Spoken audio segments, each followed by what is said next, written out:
The Alentejo has a character unlike any other province of Portugal, stretching from the west coast to the border of Spain.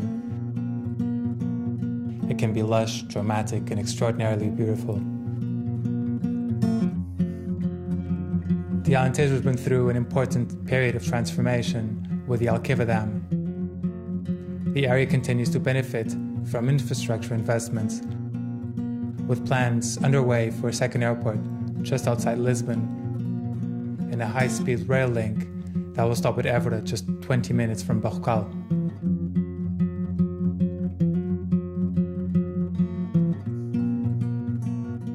This is one of the biggest dams of the world. It's the third biggest on the world, the biggest in Europe. Basically, to have a notion of the dimensions of this lake, from Jurumanha until Alqueva, we have more or less 100 kilometers cruisable with the boat on the middle of the river. If we make a drawing all around the lake, all the little rivers, all the little entrances, we can measure up to 1,150 kilometers of waterline, which is more than the Portuguese coast. Well, we started with a small boat, and we used to do trips, and we needed to take more people, and we love sailing. So we were looking, we saw the Portuguese from the river sailing boats, we saw the Nile boats, we saw some Indian boats, we were looking, and then we found this boat in Holland, and it's a traditional cargo boat from the channels. And water is life, because now the fishermen can fish again. Now there's the boats, we can go cruise on the boat, we can go swimming, we can go, I don't know, water skiing, sailing, windsurf. There's all kind of activities that now are possible. Conciliei sonho, que era vir para o Alentejo e trabalhar com cavalos.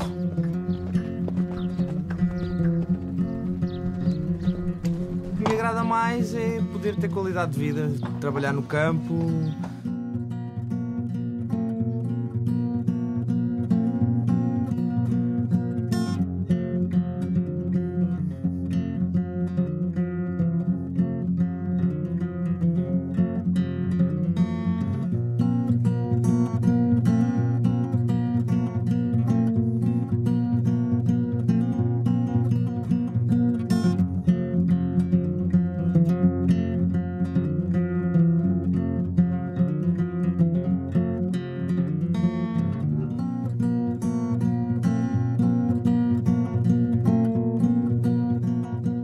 José Gaspar Velho, na olaria sou conhecido por Mestre Velhinho.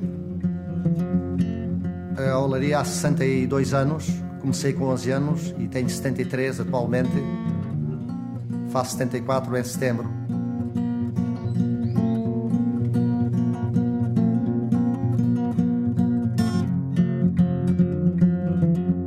My name's David Baverstock and I'm an Australian winemaker.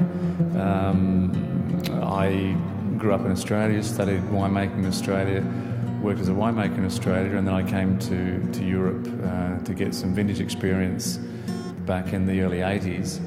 And after working vintages in France and Germany, I came to Portugal for a holiday and met up with my future wife-to-be, who is Portuguese, and finished up staying on. And I've been here now for nearly 30 years. We produce somewhere in the order of 15 million bottles of wine a year.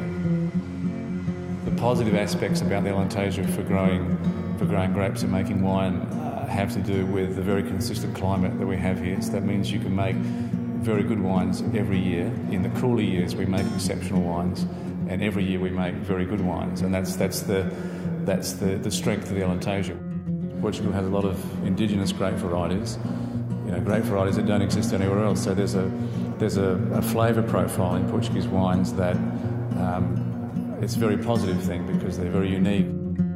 I mean, there's nothing better than when you're travelling around the world. You know, you could be in a restaurant in New York or Sao Paulo or London or something, and you go to a restaurant, you find your wines on the list. I mean, it's you get a bit of a buzz out of that. El paisaje me encanta, cada día que tengo que moverme entre las bodegas, por esos caminos pequeños, ahora sobre todo en primavera, me parece fantástico. Yo disfruto con ese paisaje, me da ganas de parar y sacar fotografías con el móvil porque me parece precioso.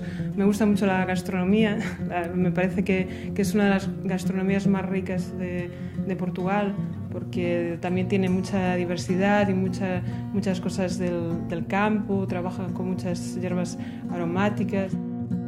Bueno, lo que más me gusta, lo que más me sorprendió hasta ahora es que hay mucha diversidad y un gran potencial para hacer cualquier tipo de vinos. Es casi como un regalo para un enólogo, porque puedes hacer desde vinos con buena relación calidad-precio, puedes hacer vinos de los denominados alta expresión, puedes hacer un poco de todo. Y al mismo tiempo son vinos muy, muy personales, con mucha identidad, y por eso también tienen tanto suceso, tanto a nivel nacional como internacional.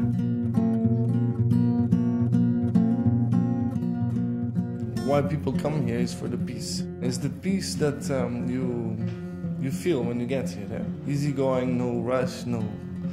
And then you add up some food, some water, some wine, some olive oil, some olives, and you add it all, and you feel good.